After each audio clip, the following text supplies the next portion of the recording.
Assalamualaikum, teman Afizah. Kali ini kita akan menggambar dengan mudah dan cepat. Ayo siapkan kertas dan spidolnya. Tonton video ini. Saya jamin pasti kamu bisa. Pertama, buat pola oval dan 2 garis vertikal. Buat pola lingkaran dan lengkungan di bawahnya. Buat secara bertumpuk saling menempel satu sama lain. Semakin ke bawah pola lengkung yang bertumpuk semakin sedikit dan hanya ada satu lengkungan saja. Selanjutnya buat garis lengkung keriting untuk pola sulur anggur. Terakhir beri pola hati di sekitarnya. Gambar sudah jadi. Saatnya mewarnai. Coklat, ungu, merah, kuning.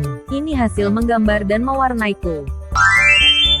Bagaimana hasil gambarmu?